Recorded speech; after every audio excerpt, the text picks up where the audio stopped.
அனைவருக்கும் வணக்கம். நம்ம இன்றைக்கி என்ன பார்க்க போகிறோம்னா, மாதம்பட்டி ரங்கராஜை பற்றி தான் பார்க்க போகிறோம். மாதம்பட்டி ரங்கராஜ் வந்து ஒரு இன்ஜினியரிங் பட்டதாரி. அவர் கொஞ்ச நாள் பெங்களூரில் வேலை பார்த்தாரு. அதுக்கப்புறம் அவங்க ஃபேமிலி பிஸ்னஸான ஹோட்டல் பிஸ்னஸில் இவரும் இறங்கிட்டார். இவர் தான் செலிப்ரிட்டிஸ் எல்லாருக்குமே இவர் தான் வந்து ஆர்டர்லாம் பண்ணி கொடுக்குறாரு. இவருடைய சம்பளமே பல கோடிகள் இருக்கும். இவர் வந்து 2 சினிமாவில் கூட நடிச்சிருக்காரு. இவர் சினி ஃபீல்ட்லேயும் ரொம்ப பிரபலம். குக் வித் கோமாளிலேயும் நடிச்சிருக்காரு.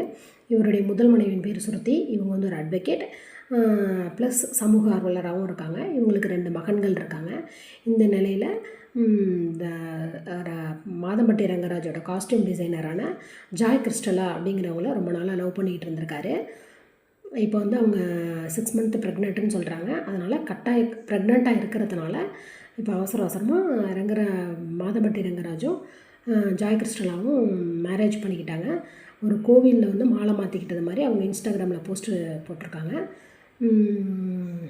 சுருதியும் வந்து இன்ஸ்டாகிராமில் நான் மட்டும்தான் ரங்கராஜோட மனைவி, வேறு யாரும் கிடையாது, என்னை டிவோர்ஸே பண்ணலை, எப்படி அவர் செகண்ட் மேரேஜ் பண்ணிக்குவார் அப்படின்னு அவங்களும் கேட்டிருக்காங்க.